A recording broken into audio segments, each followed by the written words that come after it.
In this video, I'm going to tell you everything we know about consumables and how they're going to help you in New World.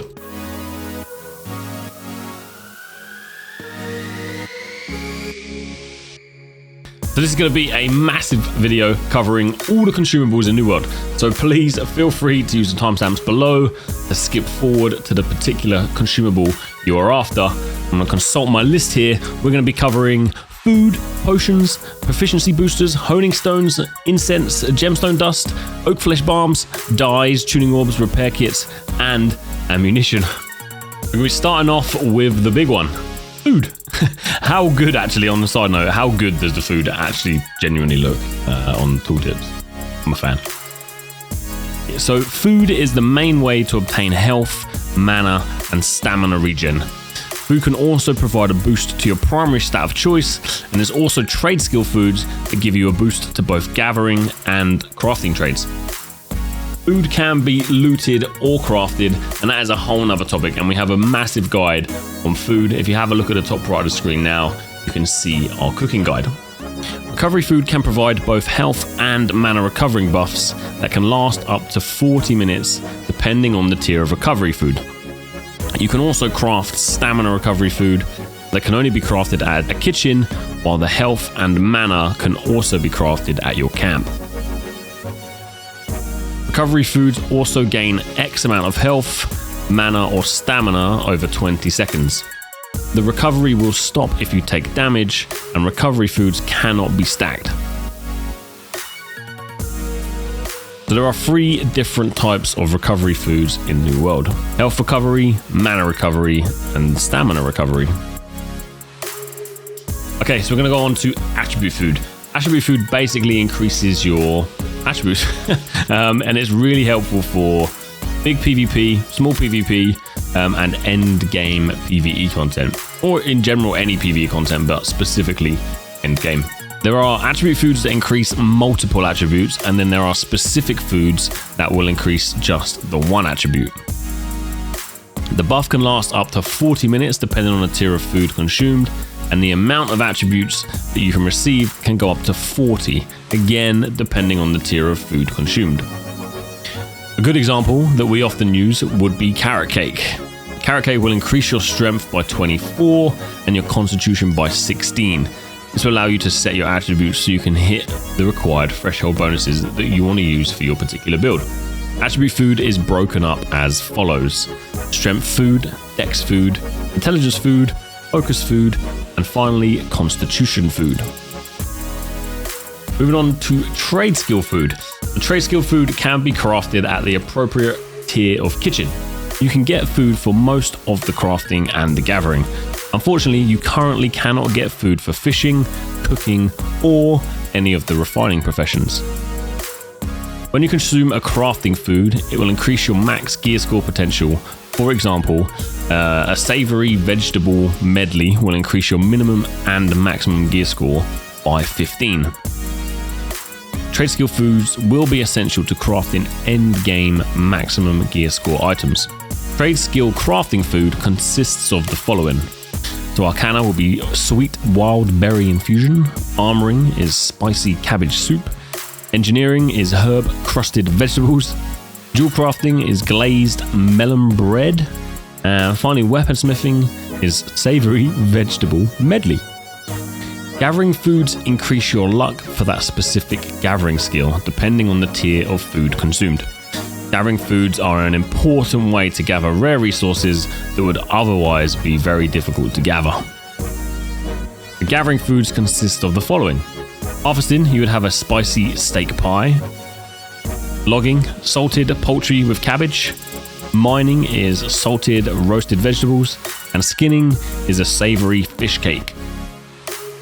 So potions in New World consist of the classic standard potions, so health, mana, recovery, and stamina. New World also has tinctures that will remove blight and corruption afflictions. Also included in this group of consumables are weapon coatings, absorption, and ward potions. Potions are crafted at an Arcana station or a camp of the appropriate tier. Only health, mana, recovery, blight, and corruption tinctures can be crafted at a camp though. Health potions are used to instantly restore a portion of your health. The higher the tier of the potion, the more health you will recover. There is a 30-second cooldown. Mana potions are used to instantly restore a portion of your mana. As with the health, the higher the tier, the more mana you will restore. And for the mana potion, there is a 15-second cooldown. Regen potions restore both health and mana. You receive a percentage back per second for 10 seconds.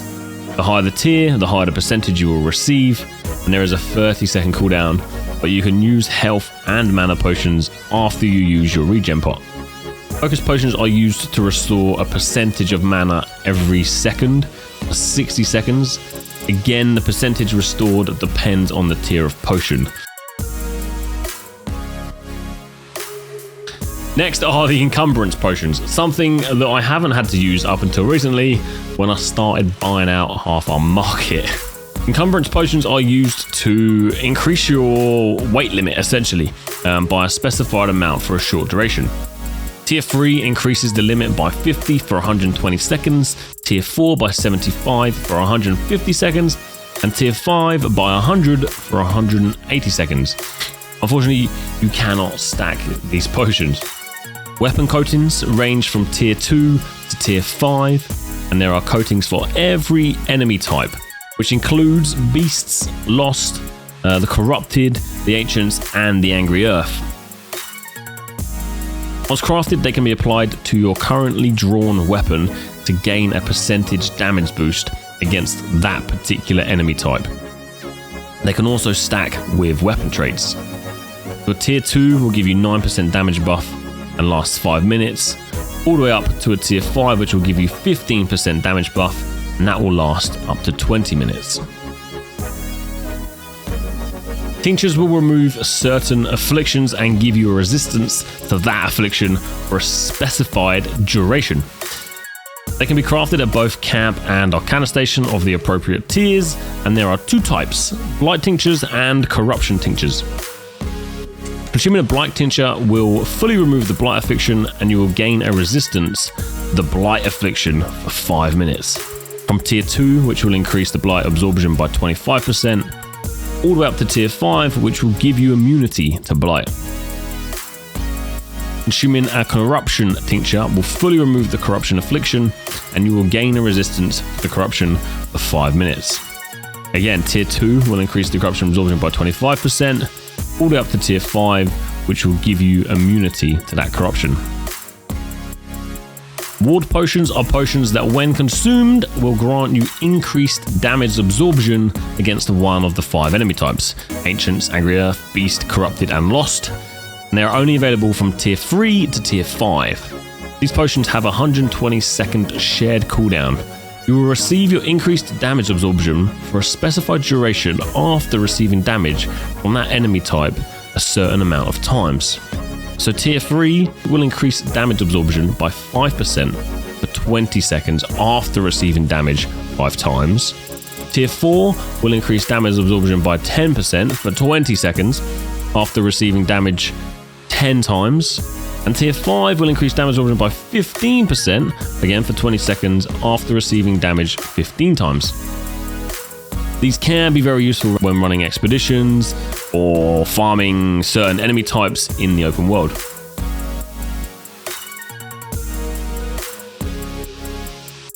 Proficiency boosters are crafted at a workshop of the applicable tier. They are available from Tier 2 up to Tier 5.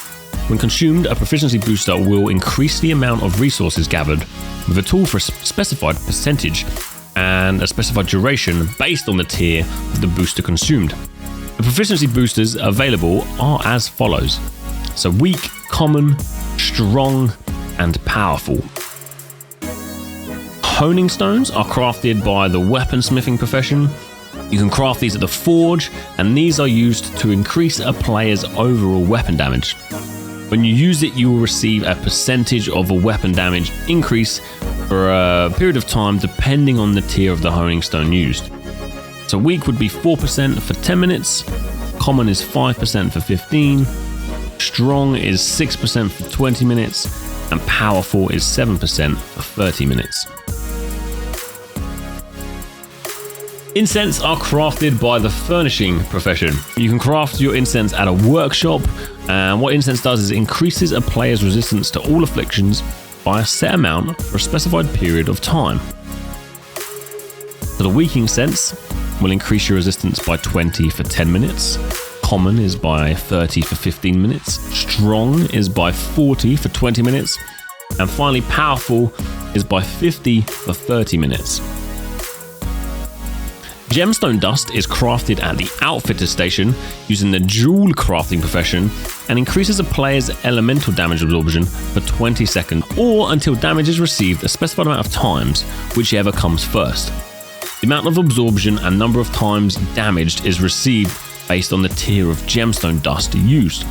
So weak is 200% or receive damage 6 times, common is 300%, receive damage 9 times, strong is 400%, receive damage 12 times, and powerful is 500% or received damage 15 times.